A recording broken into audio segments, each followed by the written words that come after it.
We gaan het hebben, onze Roadshow, Zero Trust. Waarin we vandaag Tenable hebben uitgenodigd, aangehaakt om eens verder in te gaan op hoe Tenable er tegenaan kijkt.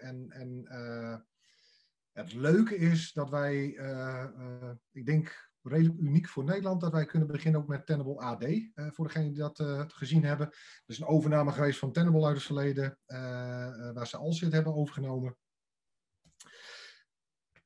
Wij gaan een korte agenda. Wij gaan onszelf heel even kort voorstellen. Vanuit Tenable gaat Jerry zo nog heel even kort zichzelf voorstellen. Dan gaan we over naar Chris Eves. Hij gaat verder in op Tenable AD. Aansluiten met een korte demo. En zo tegen de klok van 5 verwachten wij dat wij kunnen starten met de bierproeverij. Als het goed is, heeft iedereen een doos gekregen, dat in de koelkast gezet. En is het eigenlijk nu tijd om de biertjes alvast wel uit de koelkast te halen. Om ze zo optimaal mogelijk te kunnen proeven straks. Wie zijn wij? Access42. Waarom de 42? Ik denk dat sommigen van jullie dat getal herkennen. De Hitchhiker's Guide to the Galaxy. Het getal 42 is het antwoord op alles. En met Access geven wij toegang tot die vraag, tot het alles.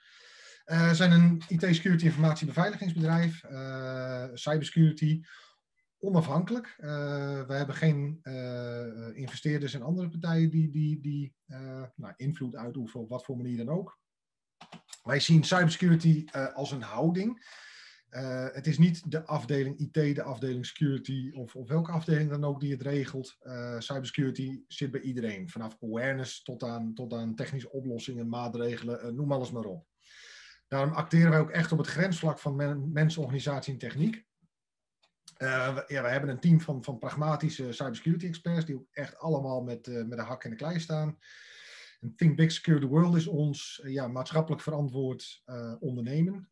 Waarin wij sinds oktober 2 jaar geleden aangehaakt zijn bij Hybride. Een samenwerking met onder andere politie, openbaar ministerie, HALT enzovoort.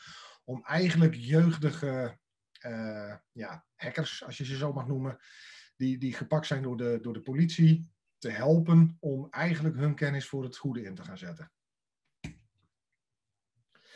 Nou, wij hebben een breed scala aan diensten en eigenlijk doen wij alles wat te maken heeft met IT, OT, IoT en de cloud. Dus zeg even plat gezegd, alles wat enigszins een IP-adres heeft, daar bemoeien wij ons tegenaan. Wij hebben daarin een rode draad en dus dat wij zien dat als je kijkt naar geslaagde aanvallen, dat tegenwoordig ruim 93% begint met een e-mail.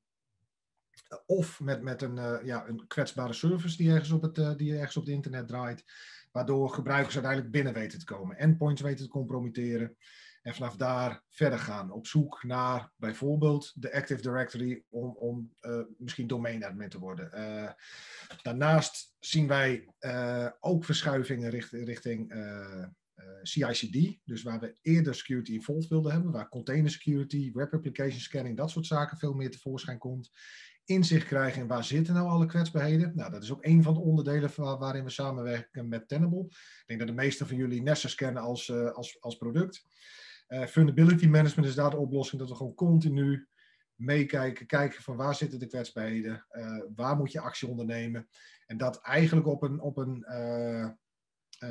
manier waar we ook context toevoegen. Dat we ook zien van hier heb je kwetsbaarheden, maar deze kwetsbaarheden worden bijvoorbeeld ook echt actief misbruikt in phishing campagnes. Dus hier moet je gewoon eerder actie op ondernemen. Dit zijn kwetsbaarheden die misschien wel een kritisch zijn, maar waar eigenlijk geen exploitcode voor beschikbaar is. Dus waar je het misschien een stapje rustiger mee zou kunnen doen. Nou, al die diensten leveren wij ook als managed service, genaamd CyberTim, waar wij eigenlijk onze klanten ontzorgen. Zero Trust. Het thema waar we het over hebben. Zero Trust gaat eigenlijk over access control, identity en device risk. En wat ik net beschreef, access control, het bepalen van de identity, is het wel de identity die je zegt dat je bent. Hoeveel risico heeft een device als je die aansluit op je netwerk? En Zero Trust gaat daarin eigenlijk over het beperken van risico's en is geen doel op zich. Het is niet zo van wij gaan een project opzetten om Zero Trust te implementeren. Dat doel is bijna niet te bereiken. Zero Trust is per organisatie anders. Het is een uitdagend geheel, wat eigenlijk bestaat uit een ecosysteem van verschillende oplossingen. Er is geen enkele oplossing voor Zero Trust. Nou, ik geef zo het woord over heel even kort aan Jerry, die zichzelf voor gaat stellen vanuit Tenable. En daarna zal Chris verder gaan. Nog heel even attenderen, mochten jullie het interessant vinden. Deze sessie is met Tenable, waar we ingaan op Tenable AD. Er volgen nog 2 sessies. Eentje met Vectra, waar we eigenlijk meer ingaan op van hoe kunnen we op netwerkniveau verder zien van wat er gebeurt. Lateral Movement, al dat soort zaken. En 8 juli, zijn we 2 maanden verder, dan gaan wij met Mimecast een vergelijkbare sessie doen. Waar we eigenlijk meer ingaan op het concept van hoe zorgen we nu dat aan de voordeur dingen al wat veiliger gaan worden. Jerry.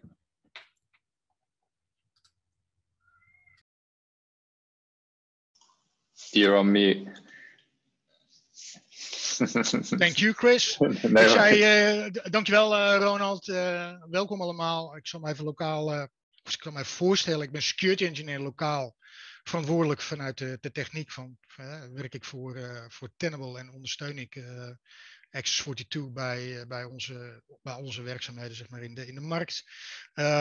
Waar ik jullie nog even op wil attenderen. Als jullie nou vragen ook hebben dadelijk tijdens de sessie van Chris, stel ze dan alsjeblieft in de chat. Want dan zal met name ook Ronald en ik, waar we kunnen, zullen we ze beantwoorden. En Chris zal aan het eind ook nog een korte demo geven. En waarbij eventueel nog vragen ook gesteld kunnen worden vanuit de chat. Maar dan kunnen wij dat verlengstuk kunnen wij zijn. Dus bedankt nogmaals allemaal voor jullie deelname hier aan deze webinar. En I will give it to you, Chris. So please, can you introduce yourself? Yeah, perfect. So thank you guys. Thank you for the introduction. Hi everyone, I am Chris Eves. I am one of the security engineers here now for Tenable.ad. So previously was working for Alcid, started back at Alcid in 2019. And my goal here really is to be the technical point of contact for Tenable.ad. So we're going to go through some exciting scenarios today. And really we're here to talk about, well, 1, Zero Trust, and 2, what this means to Active Directory and how we ultimately secure and harden the Active Directory environment. So I'm going to share out my screen. And if I can just get one of the panelists to confirm that has shared okay. Yep, it's perfect. Perfect. Okay, so I'm going to apologize in advance. We have the front branding here as Tenable and Tenable.ad. The rest of it falls into some of the Alcid stuff as we haven't quite got to all of the marketing transitioned over yet. But welcome to Tenable.ad, where we are going to focus on Active Directory security. Oh, there we go. So today we're going to talk about ransomware. We're going to talk about protection, detection, and investigation of these ransomware attacks. They're very common. How does Zero Trust play into this? I've set a brief agenda. So we're going to talk about ransomwares and Active Directory. We're going to go through some of these attack scenarios.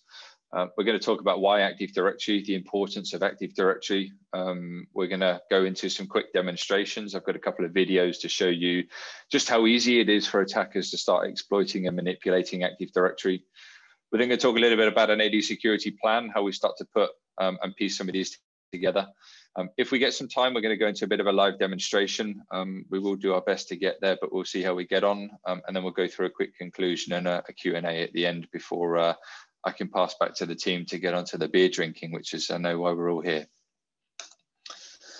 So let's talk about ransomware and Active Directory and why Active Directory plays a key part in this. I mean, we see attacks now happening all the time. They're very common. We've only got the news more recently and see the Colonial Pipeline attacks. Cyber attacks are getting a lot more common, or certainly the visibility and the public news around these attacks are getting a lot more common. And again, this is just some scenarios of some other big names that have been attacked, and Active Directory normally plays a key role in a lot of these attacks. We've seen this more recently with the SolarWinds attack, where FireEye did the analysis, and actually what we saw in this attack, and it was really the first real piece of evidence we've seen regarding Active Directory being used in these attacks. But FireEye found a piece of code that essentially checks that the machine that the attacker is on, or the threat vector is on, is domain joined before continuing the attack. And largely, if it is not domain joined or connected to the domain, ultimately cease to exist or stop the attack.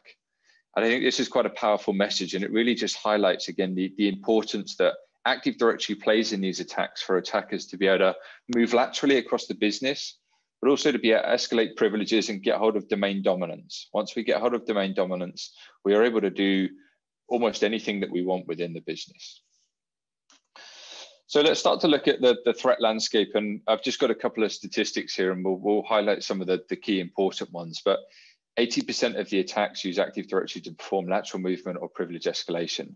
I mean, this is a scarily high figure, and we've only got to look at the number of organizations that actually have an Active Directory environment. You know, almost any environment across the globe has got an Active Directory environment. So attackers look for this, particularly when it comes to consistency. You know, they want to know that when they get inside an organization, they're going to have almost an easy target at the other point, and that's going to be consistent across the businesses. You know, they're not going to have to go and research a new technology, a new application that they've got to exploit. It's always the same application inside these businesses, and that's Active Directory. 60% of new malwares include specific codes to target Active Directory misconfiguration, you know, using some of these tools such as Mimikatz, Rubus, or Bloodhound. Again, a very powerful message, and it really indicates again just how critical Active Directory plays in a lot of these attacks. You know, whether that's credential dumping, whether that's mapping the AD environment, or mapping where our threat paths are going to be, our attack paths, how we're going to move laterally, and how we're going to get to domain dominance. And then lastly, the point at the bottom here is the main feedback from 2019, and I appreciate this is 2 years ago, but we no longer need to be an expert to create a cybercrime tool, you know, an attacking tool to target Active Directory, or even to target business.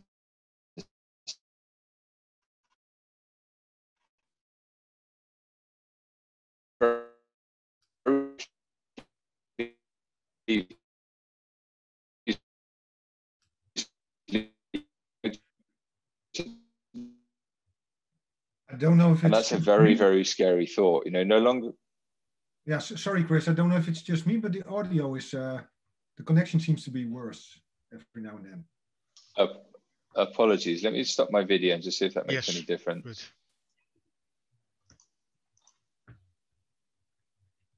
Sorry, guys. Apologies. Did we miss some of that? Did we? I think the last one you mentioned about the easiness of getting the cybercrime tools. Yeah. So look, we've seen recently just how easy it is for attackers, you know, even threat vectors to get hold of or create cyber attacking tools now. You know, very quickly you can go to the dark web. You can pay for some of these tools. You know, in terms of Bitcoin now, I appreciate the price of Bitcoin has gone up significantly, but it's very cheap to be able to purchase these tools, target specific industries, specific organizations, or specific email lists, and then use that attack. Now let's cover off some of these attacks. So just understanding let's go back. Let's understand, you know, the sequence of an attack. In terms of getting the initial foothold into the business, we see, you know, phishing attacks where we see links, attachments in emails, trying to exploit the user or the person accessing them. We see malware injection through, you know, common devices connected to the network, whether that's USB into a workstation, for example. But the key points that we're going to talk about are reconnaissance through to lateral movement and even persistence. And this is always, you know, the key part. You know, recon always happens across Active Directory. You know, where do the domain controllers sit? Where do the exchange servers sit? Where do the high value targets sit that I want to get to be able to either perform my attack, steal this data, steal this intellectual property, whatever it might be. We then see credential theft. And again, this plays this is really following on from that recon, is where do the admins sit? And then how do I steal those credentials? Do I need to move laterally where those credentials are stored in memory across a different workstation? You know, can I brute force? Can I password spray them? Are they easy guessable passwords? We then see exploitation, which is then when we're moving through some of these steps and actually exploiting some of these vulnerabilities that are often left in Active Directory. Moving on to privilege escalation, how do we then get hold of privileges that are going to allow us to steal this data, to steal, you know, these company secrets, you know, to deploy our ransomware, you know, targeting the likes of group policy, to drop a script in, drop a malicious file in, and then spread that across the business. And then we're going to see how they move laterally and also try and maintain persistence. So if we do have companies defending against these type of attacks, incident responders reversing these changes, how do we make sure that we can maintain this persistence across the business? And then we're going to go ahead and drop that payload. We're going to go and encrypt the data. We're going to go ahead and steal that data and sell it as we, as we try and monetize this attack scenario. So now we can use a couple of different technical blocks. So if we look at initial access, we often see this a number of different ways. It isn't just phishing, but we've got brute forcing the likes of RDP connections that are open to the public. Vulnerable internet-facing systems, we've seen this being exploited time and time again. I mean, you can now go to websites where they're going to look and scan for vulnerable open ports and services across different IP addresses. Weak application settings, we've seen this across the likes of several applications, Eternal Blue being one of them, and these protocols across businesses. Once we're into the environment, again, how do we start stealing credentials? Very common now. The use of Mimikatz, a very common tool used to dump credentials from memory.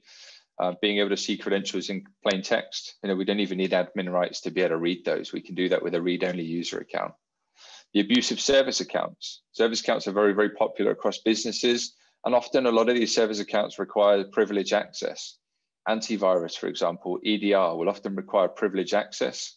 Those service accounts will then be running on every machine across the business. Attackers can almost guarantee that if that service is running a privileged account across that endpoint, they can dump the credentials and extract the password hashes from the memory. We then see lateral movement, different tools exploiting lateral movement. How do we move across these objects? How do we move from user to user? How do we move ourselves into different groups? How do we move across these objects inside the environment? And then how do we maintain that persistence? How do we ensure that once we've escalated privileges, once we've moved laterally, that we can stay there? And then we're going to go ahead and deploy our payloads. And again, make sure that we can access the data that we want and to monetize this exercise. Now, Riot Ransomware, very common example, a very kind of recent example, but we see this being dropped in through a phishing attack, typically is how it starts. So we get an email, we get a dodgy attachment into this email, and then we're going to try and deploy onto that local machine. So users get invited to open an attachment. This attachment may have macros in it, for example, may run an execution, may ask for a file to be downloaded. And this is going to download what we call TrickBot or Emotet. At this point, these tools are going to be used to deactivate antivirus and endpoint detection. So very stealthy. Hopefully a lot of these AV and EDR solutions are going to pick them up, but we're going to talk about why this is so difficult in a minute. We're then going to go ahead and drop downloads, and then we're going to start using or trying to steal credentials. We're going to start doing a bit of AD recon. Again, mapping out the environment, understanding where we can target, how we can move laterally, how we can exploit the business, and then how we exploit those credentials. We're then going to move laterally. We're going to start exploiting, SMB, small message block here. We're going to exploit the MS17010 vulnerability. We're going to start looking at network shares. What data do we have access to using these compromised accounts? And we're going to use tools like PS Exec to, again, be able to understand what it is we're going to be able to do across the network and how do we move laterally. We could even see attackers waiting inside the business and waiting for a specific change to happen. Often we've seen this over a period of months, weeks, where they'll wait patiently, and AD admin makes a change, maybe by accident, opens a new attack pathway that we're then going to see this tool exploiting, moving through, and then we're going to go ahead and execute the last stage of the code. So how do we then deploy the payload across the business? Well, upon execution, we're going to perform the standard encryption routine. We're going to encrypt local and shared files, and then we're going to deploy our ransom notes, and we're going to ask the business for that payout. Now, we talked a little bit about antivirus and EDR and solutions detecting these. Now, this is actually in French, and this came from a colleague of ours over in France. But he received several emails, and he does a lot of sort of tracking of emails, looking at phishing attacks, for example, looking at how people get inside the business. And these are just two examples that he received. And what he actually did here was scanned the attachments and the emails against a lot of the common antivirus and EDR solutions out there. And we have example A here that was detected by Sentinel-1. So out of almost 60 antivirus and EDR solutions that he tested this against, only one of them picked up that there was a suspicious PDF in this email. And that's quite a scary thought, 1 of 60. And then example B, again, we have the same thing, 1 of 60, but Sentinel-1 didn't find this one. ESET Node 32 found this one. And I think this just highlights just how difficult it is to protect from these type of attacks. There is no one silver bullet. Now, I'm not saying that antivirus or EDR is useless here. It is absolutely critical in all organizations, but it's not the be all and end all. And I think a lot of organizations rely on this heavily as a perimeter defense, thinking that it's going to stop almost anything and everything. And unfortunately, it's not the case. I've just got a couple of other examples here of, these are just some snippets from public websites, and again, just some information here around payloads, but this is all public information about how attackers are able to bypass antivirus and EDR very, very quickly inside organizations. I mean, you can Google a lot of this, it's freely available. So why Active Directory? Why is Active Directory so important? Well, Active Directory really holds the crown jewels in a lot of organizations. It is ultimately the application that underpins the digital identity of users. Accessing email, for example, it relies heavily on that through Exchange. Access to applications, cloud resources, just authenticating to data access, authenticating across the network, logging on in the morning, accessing corporate data. It's a very, very powerful tool that often, I think we undermine a lot of the time. Now, Active Directory has been around for a long time. It's a 21-year-old application now, which makes it very difficult. Certainly, as organizations have grown organically, they've grown through mergers and acquisitions. It's become very difficult to keep on top of the complexity that we've added over the years. A lot of Active Directory environments are older than 10 years now. I mean, some even as early as 2000, 2001.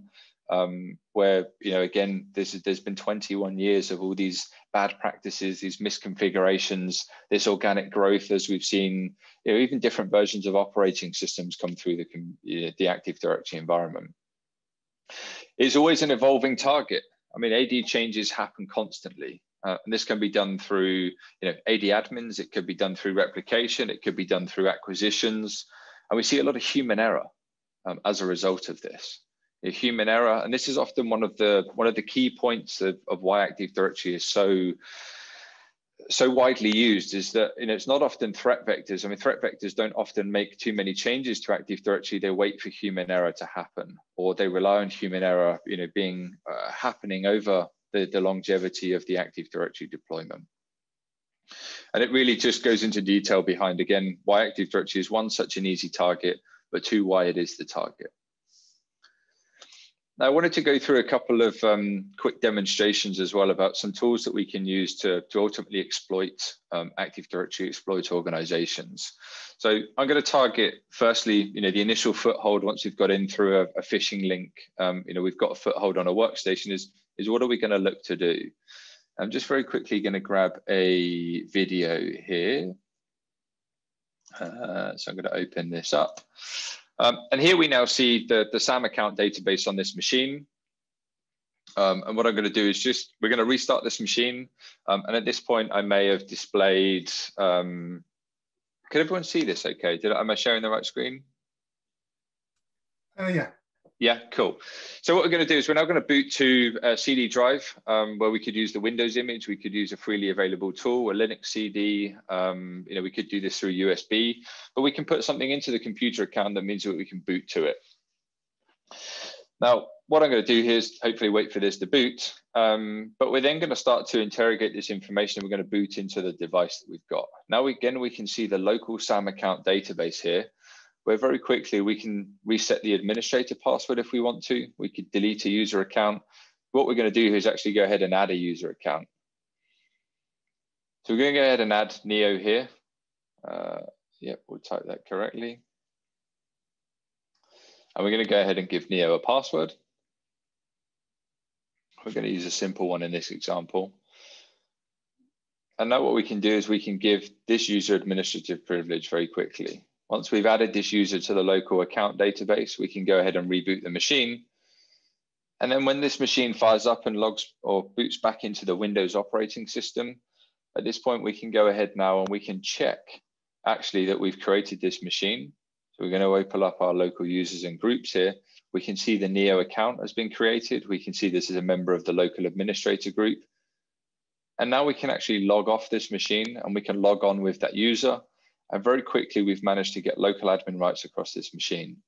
And this is often one of the first points of compromise that attackers look for, is how do they get a foothold? How do they get local admin rights? So they can then start running other tools to be able to either map out the AD environment, start stealing credentials, move laterally, or even escalate privileges. So we've just seen there, we're now able to log on as that Neo account. We now have local admin over that machine. This is very, very easy to do, and attackers will do this all the time. Now, I'm conscious of time, so I'm not going to go through all of these scenarios. We can target specific service counts running locally on machines. We've briefly talked about that a little bit. I wanted to go over the next scenario here is how we start to spread across other systems, how we start to deploy some of these tools, how we start to map out the environment, and how we potentially plan our attack path. And here I'm going to use a widely known tool called Bloodhound. So I'm going to go ahead and I'm just going to open this. That's quite a long video, so we won't go through all of it. But what we're going to do here is we're going to run a tool called SharpHound, or an application called SharpHound. And what this is going to do is essentially collect the data from Active Directory. So we're going to run a very quick command here, and we want to collect all the data. So -c for collection, and we want to collect all the data. Now this is going to start collecting all the data from Active Directory. And we only need to be a domain user account across AD here. So local admin to be able to install the application, domain user to be able to collect this information from Active Directory. Now, we're going to start to see some of the information that we're collecting here, all the relationships, local admin details, sessions, ACLs, access control lists, container information, RDP information. And all this data collection is going to get put into a JSON file. Now, what we're going to do is take these JSON files, and we're going to open Bloodhound, and then we're going to do an import of these JSON files into Bloodhound. So let's just move this through slightly. We're going to log into Bloodhound here. And then what we're going to do is we're going to do an upload here on the right-hand side. So now we can upload, we can choose the files that we've collected. We can do that data collection that we've just used. And then you can start to see all this information now being imported into the interface. You can see that we're now processing these files.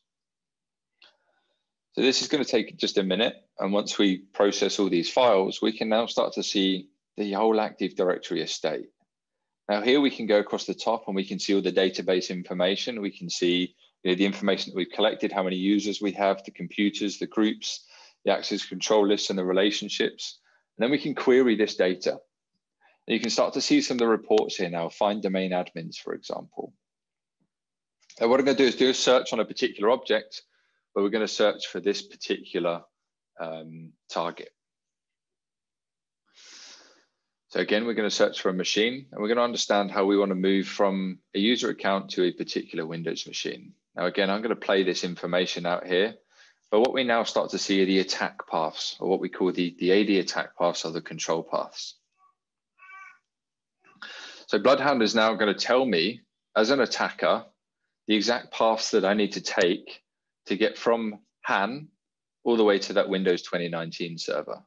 And I could do this through the help desk group membership, where we see that has a connection to that machine, and then we see a root with a session to that same machine, a root account. Now that root account has admin access to that other machine.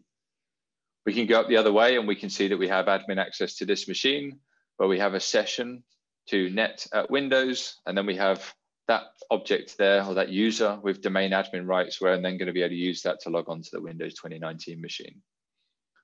Again, we can start running some very quick queries here, shortest paths. We can edit nodes, we can look for different information. I'm just going to go ahead and skip a little bit further here, where we can where we can just go ahead here and just see some of the built-in reports out of the box. So shortest path to high value target, for example, how do we get to a domain controller very quickly? How do we get to a domain very quickly? And again, this is going to map all of this information out for us. We're going to be able to visualize it. We're going to be able to drag and drop each of these. We're going to be able to see all of the sessions, the paths, the ways that we can move as an attacker to the target that we want to get to. And this is very powerful. Again, we don't need domain admin access to be able to do this. I'm just going to stop that there, and we're going to go ahead and just move on to the next scenario. I mean, there's another tool here called Metasploit. Metasploit used very easily to exploit different applications, different services across the business, used very easily to be able to run things like PS kill, kill services on different machines, or exploit applications that could be networking applications used to manage network devices. A very, very powerful tool. It's going to list all those vulnerabilities, and it's going to tell you exactly what you need to target. Now, how do we start to steal credentials? How do we, how do we start to move laterally using the stolen credentials, and how do we use this to escalate as well? So we're going to go ahead and perform a password spray attack here, and I'm just going to use another quick video to be able to simulate this. Which is here. So now what we're going to do is we're going to look at the Princess Leia account, for example, maybe an account that we want to target. We can go into Active Directory and we can see that we've got a few user accounts here. Now, what we're going to do is run a very basic PowerShell script. Let's imagine that we have lots of different users in AD. We're going to build a text file here that says a user list, so the users that we want to target in Active Directory. And we're going to go ahead and build a password list. Now, this password list could be, a list of the commonly used passwords downloaded from Google, for example. Could be something that we found inside the environment. But we're going to create those two files: the passwords that we want to use to target and the accounts that we want to target. So now we've built both of those lists, what we can do is we can run some very basic commands. So we're going to build out our modules here. We're going to go ahead and import the module that we want to use, so the password spray module. And then what we're going to do is we're just going to run this command here that's going to invoke a password spray using that user list, so the list of users that we've created, the password list to match against those user accounts, and then we're going to output the sprayed credentials to another text file. So again, this is just how easy attackers can take this information. They can build a user list of all the users in Active Directory with a read-only user account. They can take a copy of the most known passwords, the most exploited passwords, and then what they can do is they can build it very quickly like this. They can spray the credentials, and they're going to do it very, very slowly. A bit like we see here, we've got a timer here that's going to wait before each authentication attempt to avoid the lockout policy. So, we're not going to raise any alarms. We're not going to raise any suspicions because we're not going to get numerous account lockouts. We're going to wait patiently between each of these, and we're just going to let this run across the business.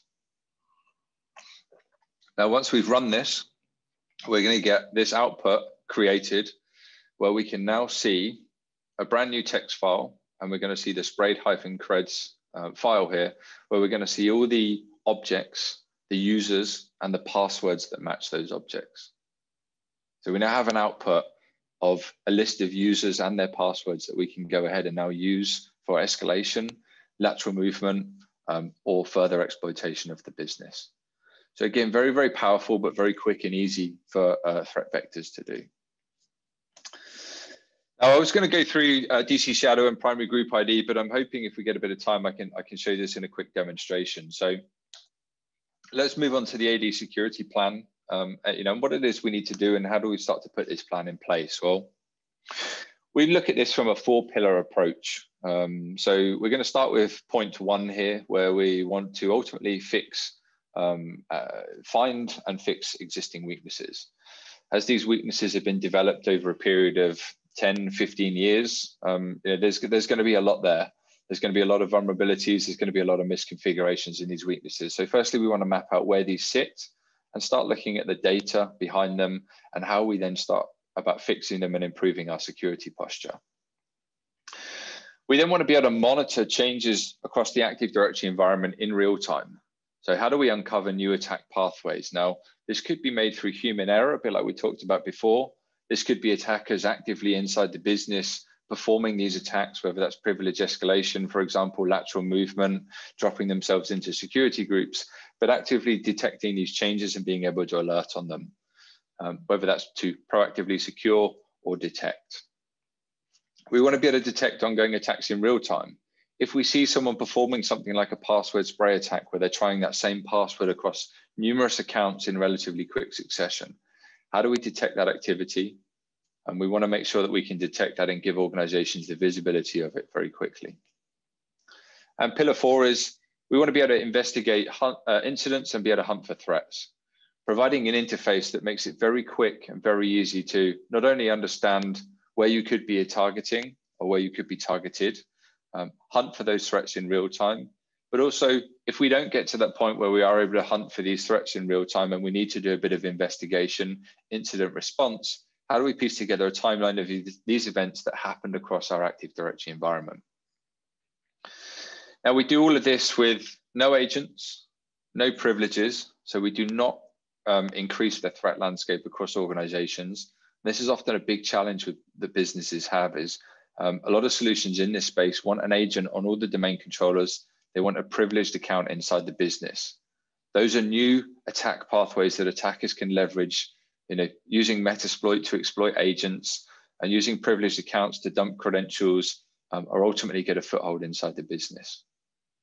We use AD native technology, so we don't monitor the Windows event log. We actually monitor the replication stream through Active Directory, and we do that in real time. And we're able to deploy and get into the environment so quickly that we're able to generate near instant value. And that's because we don't require any intrusion.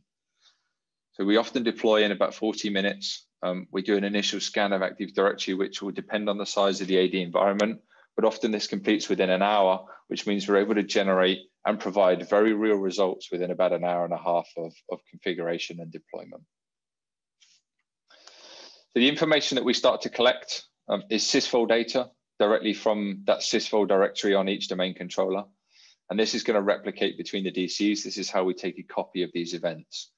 So sysvol houses all your group policy information, your netlogon directories where you may have some of these files existing across the business. Your ntds.dit file, so starting to pull all these relationships from all these objects, access control lists, schema changes, trust relationships, all these attributes, all this enrichment of data and this metadata behind each of the objects. And we're also now expanding into ETW logs, or what we call event tracing for Windows. So very similar to the event log, but not quite the event log, but we're able to collect this information through an audit policy. That means that we don't need an agent again, and we don't need a privileged account. We now correlate all of this information across these 3 resources to provide you contextual and actionable alerting capabilities. Now, I'd like to go into a quick demonstration if we can. We've probably got about 5 or 10 minutes before we'll move on to a Q&A. So I just wanted to show you what the interface looked like and how we start to provide some of this value back to businesses. So let's go ahead and just get rid of that. Hopefully everyone can still see my screen okay. Can we see the Tenable Ad dashboard? Yes. Perfect. So once we've done this initial scan, this data collection from Active Directory, we're going to be able to dashboard this information out in a very high level view. How do we start to display, what it is that we've collected and provide actionable, meaningful information back to the business? We can do this in a number of different ways through these widgets, whether we have counter widgets, for example, whether we track these widgets over a period of time. We can build dashboards across the top. We can add and customize all this information. We're going to be able to map out a topology view of what the AD environment looks like. So a lot of organizations now will have multiple forests, multiple domains. They may have trust relationships where they've grown organically, they've grown over time. And we can see where these trust relationships exist, how they fit together between these entities, the direction of the travel between these relationships. So are they one directional, are they bidirectional? And most importantly, are they secure? We're also going to cover off here the indicators of exposure. Now, when we talk about the indicator of exposure, these are those threat paths, those attack scenarios that attackers are going to look for and leverage once they get into the business. So here we can start to see how attackers potentially can manipulate our domain controllers, how we can grant illegitimate access to these objects, where attackers are going to be able to start then extracting the passwords from our ntds.dit file, our Active Directory database. How we do things like AD enumeration through dangerous Kerberos delegation. Tracking where users could have a blank password or even set a blank password across the business. Very powerful. It's a very rogue setting in Active Directory, but often we see this flagged against a lot of objects, including sensitive administrator accounts. And then as we scroll down, we have your sort of medium and high. Now, these are areas that are flagging in my Active Directory environment. We can also go here to show all indicators where we have a lot more alerts, a lot more deviances, and a lot more configuration issues that we can look for out of the box. Now, I want to delve into some of these because context is key when we look at Active Directory security. So if I take dangerous delegation and if we start to look at AD enumeration and how do we know what it is that we have to trust? So here we're going to start to provide the context behind this indicator. So here we have an executive summary, documents that take you to some further reading, and now we have the known attacker tools that are used to exploit this. So very quickly, we can start to correlate this with EDR activity, for example, antivirus activity. If our antivirus or EDR has detected that one of these tools is being run, we can now focus our efforts much more clearly on these particular objects instead of looking at the whole Active Directory environment. We then have our vulnerability details, which are going to explain as an education piece what this is, what this means to the business, why this is a risk. We're then going to have our deviant objects. Which objects have we found in the Active Directory environment that pose the risk to the business? So underneath the object heading, we can see whether that's a user or computer in this example. The path tells us where this object resides and which object is affected. And over to the right, we've got the directory or the domain that it sits in and the reason it's been flagged. Now, this is very powerful to understand not only which objects are affected, but we can also expand each of these details out where we're now going to detail exactly why we flagged that object as a risk. So here we can see that I've got a malware-VM machine, which is allowed to impersonate any unprotected user from the domain to the host, which is actually a domain controller here. Now it's going to do that through a service principal name or an SPN, which is actually the principal of service from the domain controller. So this is very powerful. And again, attackers are going to look for this kind of information with a read-only user account. They're going to see this particular service here, and sticking on that kind of bloodhound theme, they're going to go, right, well, I see a direct path here now from this machine to the domain controller, which is going to allow me to get to that high value target and start stealing credentials directly from the domain controller. So now we know, what the risk is and why is this affected, we can go to recommendations. And here again, we provide the enrichment behind, not just that we flag the risk and that you now need to go off and do another investigation. We're actually going to detail here the steps behind how we as a business remediate each one of these issues. And this is going to reduce investigation time. This is going to reduce the time to remediation and ultimately improve that return on investment back to the business. Now, all this information updates in real time, and we can see that through our trail flow here on the left-hand side. The trail flow is where we're going to capture all this event data, all the changes that are happening in the Active Directory environment. So if we stick on the theme of kind of AD enumeration and dangerous delegation, I can go to an Active Directory environment here that is being monitored by Tenable.ad. And we're going to go ahead here and we're just going to go ahead and make some changes to a computer object. Now I have a machine here called delegation VM1, and I can go to here. And I'm going to go to the delegation tab, and I'm going to create a risk here or create an attack pathway that says, trust this computer for delegation to any service. So this is what we call unconstrained delegation. Attackers can now impersonate any service running across this machine or across the network from this device. And this is going to be a common step they're going to look for.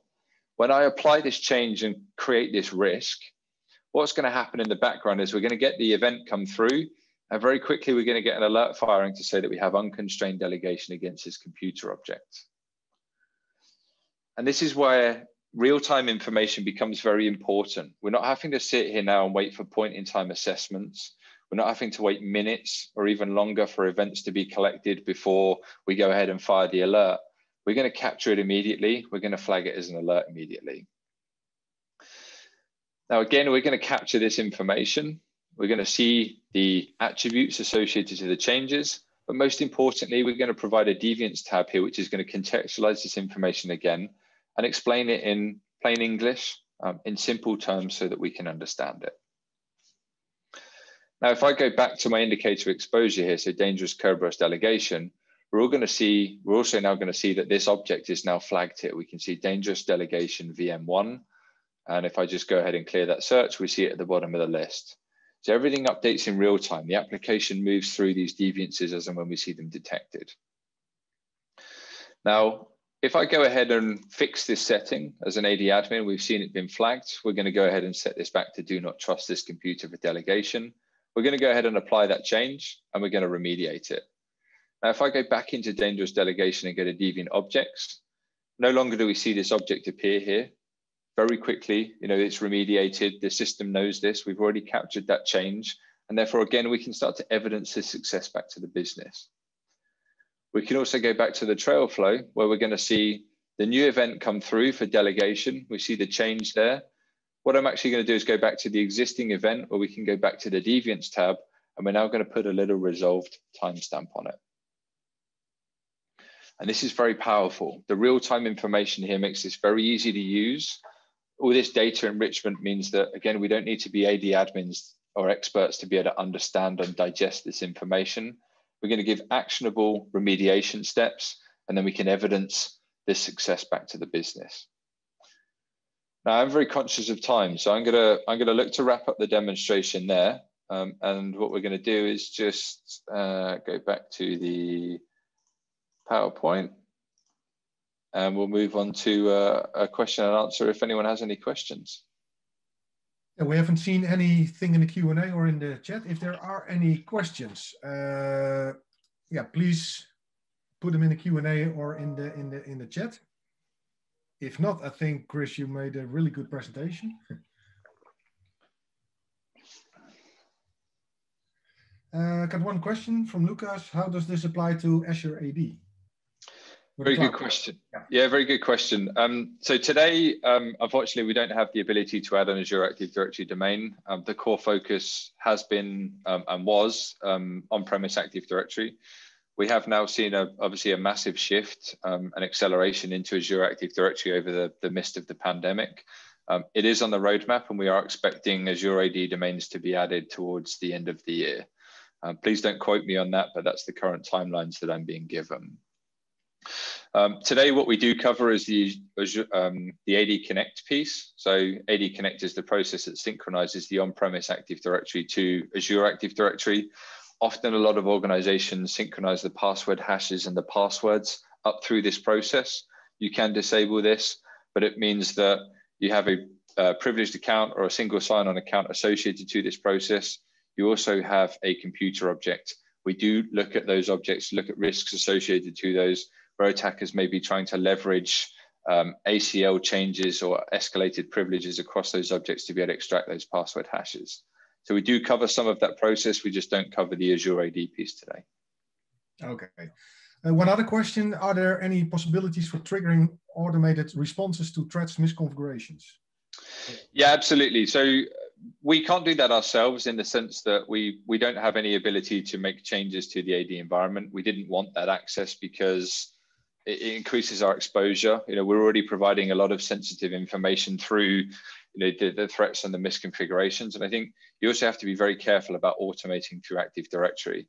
We have business critical applications that rely on these important services or these service accounts. The last thing we want to do is take down a business critical application. In the event that organizations do want to do this, we integrate with some of the big SOAR and orchestration platforms, Splunk Phantom, IBM Resilient, Palo Alto's, is it XOR or Demisto now, whatever the most recent name is, where we can fire off an alert to that solution, and then you can orchestrate a playbook or an automated response through that playbook. Yeah, I think that also did answer the one of the last questions about integration, but also integration with other Tenable products. Can you tell something about it? Yeah, very good question. So in terms of integration into Tenable products, I'm going to be honest in that I don't quite know what this looks like today. Every customer that I've spoken to, Tenable or OSID customer at this point, has asked the same question. We are aware of the importance of it. It's going to be a big priority on the immediate roadmap. I don't have any timeframes, but I understand that at some point it's probably going to integrate with SC or IO in terms of pulling all the AD vulnerabilities along with all the other wider vulnerabilities that Tenable collects into a single dashboard. Yeah, thank you. And one more. I don't think directly Tenable AD, but could Chris elaborate more on the tool that dumps all of the AD groups? Perhaps some further. Yeah, so it's a tool called Bloodhound. It's a very famous tool. It really is used as a very common way to exploit Active Directory. Again, a bit like AD is read-only by default. A lot of attackers, and this is why AD is such a common target point, is that they don't need any permission to read the Active Directory environment, the same way that we don't need any permissions to gather all this enriched data from Active Directory. Bloodhound is largely the same. Bloodhound is a one-time run, but it's going to gather a lot of information and it's going to pinpoint exactly how you can target Active Directory. What we've done is ultimately just reverse engineered some of the concepts behind it and the theories behind it to protect the Active Directory environment and secure the Active Directory environment, as opposed to attack it. Yeah, so offensive against detective. Correct. Okay, I don't see any other questions. Everyone's ready to get onto the beer. So look, I don't want to disrupt anyone from getting to the beer. I appreciate I'm standing in the way of you guys in the beer. So if there are... Yeah, I think if there are any further questions whatsoever, I think you guys all have our contact details. So please drop us a message or give us a call. We will try to answer it. I think it was a very good presentation, Chris. Also the demonstration. Thank you very much for your time. Yeah, no problems at all. Well, look, guys, enjoy your beer. I'm going to be slightly jealous, and I'm going to slope off with my tail between my legs. Thanks, Chris. Thanks, guys. Next time we will be physically here again in the Netherlands, hopefully later this year. Yeah, no problems. Thanks, guys. All right, take care.